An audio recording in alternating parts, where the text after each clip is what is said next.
मेरे लिए अरदास कर दो। मुझे बहुत सारे लोग बोलते हैं कि आंटी मेरे लिए अरदास कर दो, आप तो बड़े ब्लेस्ड हो। मैं कभी नहीं करती और ना ही मेरे से गुरुजी ने कभी करवाई है। ना ही मैं अपने बच्चों के लिए करती हूँ, अपने पति के लिए। जिसने करनी है वो खुद करेगा। वो बीमार है, वो अपनी दवाई खुद खाएगा, मैं क्यों खाऊं उसके बदले दवाई? फिर तो मैं ही नहीं गुरुजी बन जाऊंगी। सबके लिए मैं ही अरदासें करके आपको ठीक कर दूंगी। तो ये थॉट मुझे अभी कल ही गुरुजी ने दिया था। मैंने सोचा था शेयर करूंगी, आज गुरुजी ने बुलवा दिया। जब आप किसी से अरदास लेते हो ना, उसको कहते हो मेरे लिए अरदास कर दे, और वो कर देता है। सपोज करो आपने मेरे को कहा और मैंने कर दी। आपको पता नहीं है कितना कितना कर्जा चढ़ाते हैं अपने ऊपर। वो आपको वापस ले देना ही पड़ेगा। आज नहीं कल फिर अगला जन्म लेना पड़ेगा। आज आपने किससे एक अरदास कराई हो ना संगत जी, पता नहीं कितने जन्मों तक आपको उसको अरदासें करके देनी पड़ेगी, उसकी सेवा करनी पड़ेगी। आज ये सेवा है। अरदास कराना भी एक सेवा होती है। आप किसी को बोलो मेरे लिए अरदास करो, मेरे को कोई कहता है आंटी मेरे एक आंटी बड़ा रो रही थी, मेरे लिए अमृत वेला कर दो। आप तो रोज उठते हो, मैं अपने लिए उठती हूँ। मैं अपने अभी कर्म कटवा रही हूँ। मेरे इतने माड़े कर्म है, वो तो पहले कट जाए कि लोगों कटवाने बैठ जाऊंगी मैं। अगर मैं उनकी बात मानना शुरू हो जाती और हो गई होती, आज जो मैं ठीक हुई हूँ, जो मेरी बीमारियां गुरुजी ने कष्ट मेरे निकाले हैं सारे, वो तो मैं बीमार और ज्यादा पड़ी होती बिस्तरे में। आज गुरुजी ने मेरी बीमारियां ठीक करके मेरे सारे कष्ट दूर कर दिए, मेरे को बरकतें दी हैं, क्योंकि हमने कभी मीडिएटर बनने की कोशिश नहीं की। जिस दिन आप मीडिएटर बन जाओगे उस दिन आपके कर्म बढ़ेंगे, क्योंकि उसके कष्ट भी आपको भोगने ही पड़ेंगे। इसलिए कभी कोई आपको बोलता है, हाँ उसका दिल मत तोड़ो, उसको बोलो भाई हम तो सरबत की अरदास मांगते हैं। कहते हैं ना, उसमें आता है अरदास आती है वाहिगुरु जी की, तेरे माने सरबता भला। हम सारे जहां का भला मांग रहे हैं, लेकिन पर्टिकुलर मैं ये नहीं कहूंगी मैं इस आंटी का भला कर दो। हाँ, गुप्त अरदास जरूर गुरुजी कराते हैं।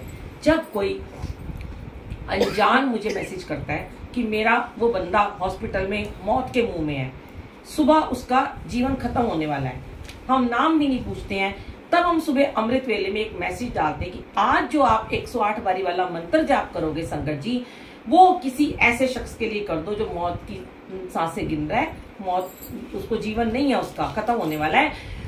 वो पूछो मत कौन है, वो गुप्त अरदास है, वो आपकी यहाँ पे मान्य है। लेकिन अगर मुझे पता चले कि मुझे इस अंकल ने बोला मेरे लिए अरदास कर दो, ठीक है, अब मैंने तो अरदास कर दी, अब क्या हो गया, इनका काम हो गया जो बड़े दिनों से रुका हुआ था। अब भाई आ गया मेरे में तो अहंकार कि मैं तो भाई मैंने अरदास करी थी, देख तेरा तो बेटा काम हो गया, उसका बच्चा नहीं तेरा बच्चा हो गया, मेरी अरदास करने से हो गया। मैं उसमें आ गई, मैंने किया, तो मेरा अहंकार बढ़ गया। इसीलिए गुरुजी ने कहा तुमने किसी के लिए भी कुछ नहीं करना, उसका कल्याण मैं खुद करूंगा। गुरुजी कहते हैं मैं स्वयं करूंगा, तुम्हारा काम है गुरु से जोड़ दो बस संगत को। हाँ भाई तेरे को प्रॉब्लम है तो तू जा सीधा बड़े मंदिर जा, वहां का लंगर प्रसाद खा, चाय प्रसाद ले, मत्था टेक, बार बार जा। 4 धाम है गुरुजी के, बड़े मंदिर, अंपायर स्टेट, डुगरी मंदिर और जलंधर मंदिर। चले जाओ जहां तुम्हें पास में पड़ता है और वहां जाके अपनी अरदास करो। तुम्हारी अरदास स्वयं गुरुजी पूरी करेंगे। हम पता है उससे हम एक और नुकसान करते हैं अपना भी, उस संगत का अपना तो हम कुछ नहीं करते हैं। जब हमारी थोड़ी सी अरदासें हम लोगों के लिए कर देते हैं ना, हम ऐसे ही लोग अपने आप को भगवान मानना शुरू कर देते हैं। फिर वो कहते हैं, मैसेज करते हैं मेरे से ये ठीक हो गया, मैं जल देता हूँ, मैंने जल रखा है, वो अपने आप को फेमस करना शुरू कर देते हैं।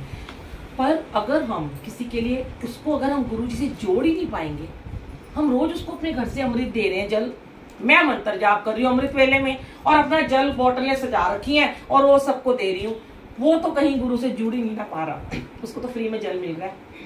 अब बुलबुल आंटी उठ रही हैं, सुबह नींद का त्याग कर रही हैं, हमें तो घर बैठे ब्लेस किया हुआ जल मिल रहा है, तो उसका कनेक्शन तो बना ही नहीं ना गुरु से। कैसे बना? आपने उसका कनेक्शन बनाना है, गुरु से जोड़ देना है कि तू खुद कर। लेकिन कहते ना किसी बच्चे को उंगली पकड़ के कॉपी उसकी करते रहोगे, काम उसका होमवर्क करते रहोगे तो वो फेल ही हो जाएगा एंड में जाके। ऐसे होता है ना, बच्चे का होमवर्क हम जब पूरा करते हैं और जब कहते हैं तू रात को सो ना सो खेल जो मर्जी कर, होमवर्क तुझे पूरा करना है, तभी तेरे को याद रहेगा, तू पास होएगा। सेम ये क्लास है हमारी, अपना अपना होमवर्क, अपना अपना क्लास वर्क हमें खुद ही पूरा करना है संगत जी, तभी हमारे नंबर अच्छे आएंगे, तभी हम अगली क्लास में जा पाएंगे, गुरु की क्लास में एडमिशन हमारा होगा। वरना तो हम नर्सरी केजी क्या, हम बिल्कुल जमीन पे गिरे हुए वो कीड़े मकोड़ों की तरह बैठे रहेंगे। गुरुजी यही कहते थे, तुझे तो मैंने सारे कीड़े मकोड़े नजर आते हो। पतंगा बना के तो मैं किसी किसी को ही उड़ाता हूँ बस। पक्षी जो बनते हैं ना, जो चाहते हैं आकाश में उड़ते हैं, वो थोड़े ही हैं, मुट्ठी भर है, बाकी तो सारे मेरे कीड़े मकोड़े नजर आते हैं। तो हमें वो कीड़े मकोड़ों से थोड़ा सा ऊपर उठना है। बाह इन्होंने हमारी पकड़ लेनी है, पार नहीं इन्होंने लगानी है, हम कुछ नहीं है। हमारा काम है संगत को डायरेक्ट कनेक्शन के बारे में बस बताना और कुछ नहीं, नथिंग। जय गुरु जी।